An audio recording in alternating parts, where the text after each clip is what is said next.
नासिक जिले के चांदवड़ तहसील में ग्राम पंचायतों के सरपंच पद के आरक्षण को लेकर बड़ा निर्णय लिया गया। 5 मार्च 2025 से प्रभावी इन बदलाव के तहत कुल 90 ग्राम पंचायतों के लिए संशोधित आरक्षण की घोषणा की गई। अनुसूचित जाति, अनुसूचित जनजाति, पिछड़ा वर्ग और सामान्य श्रेणी के साथ सभी वर्गों के लिए आरक्षण तय किया गया। 21 अप्रैल को चांदवाड़ तहसीलदार कार्यालय के नए प्रशासनिक भवन में यह आरक्षण प्रक्रिया तहसीलदार मंदार कुलकर्णी की अध्यक्षता में संपन्न हुई। इस विशेष बैठक में गट विकास अधिकारी मच्छिंद्र साबले, नायब तहसीलदार विजय कचवे और अन्य अधिकारी उपस्थित थे। आरक्षण प्रक्रिया में निष्पक्षता बनाए रखने हेतु लॉटरी प्रणाली का उपयोग किया गया, जिसमें युवा बालक स्वामी युवराज अहेर और त्रिवेणी सागर कोतवाल के हाथों से लॉटरी निकाली गई।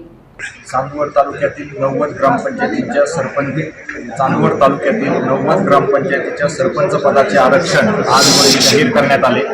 सदर आरक्षणाचा कालावधी 2025 ते 2030 असा असणार आहे। अनुसूचित जाती, अनुसूचित जमाती आणि नागरिकांचा मागास प्रवर्ग या सरपंच पदाच्या प्रवर्गासाठी आरक्षण निश्चित करताना अनुसूचित जाती आणि अनुसूचित जमातीसाठी लोकसंख्येच्या प्रमाणात आरक्षण निश्चित करण्यात आले।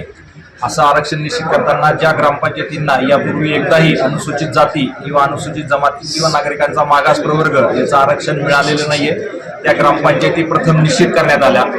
अनुसूचित जाती आणि जमातीमध्ये अनुसूचित जातीसाठी एकूण 6 आणि अनुसूचित जमातीसाठी एकूण 12 ग्रामपंचायती लोकसंख्येच्या प्रमाणात निश्चित झाल्या। नागरिकांचा मागास प्रवर्ग यासाठी एकूण 24 ग्रामपंचायतीचं आरक्षण आपल्याला निश्चित करायचं होतं। त्यापैकी 8 ग्रामपंचायती या मागील 1995 पासून ते आजपर्यंत जिथं एकदाच नामप्रत देण्यात आलेला आहे अशा 8 ग्रामपंचायती थेट निवडण्यात आल्या आणि उर्वरित एकूण 21 ग्रामपंचायती अशा होत्या की जिथं एकपेक्षा दुसऱ्यांदा नामप्रत देण्याची गरज होती। तर त्या 21 पैकी 16 ग्रामपंचायती या चिठ्ठ्या टाकून आज निश्चित करण्यात आल्या आहेत आणि उर्वरित 48 ग्रामपंचायती या आपल्या सर्वसाधारण याच्यासाठी शिल्लक राहिलेल्या आहेत।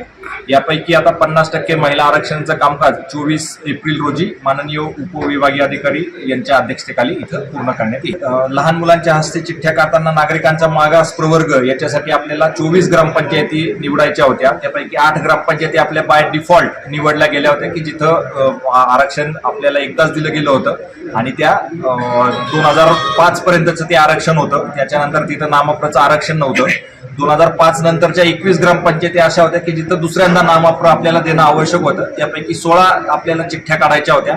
त्या चिठ्ठ्या छोट्या मुलांच्या हस्ते आपण काढलेल्या।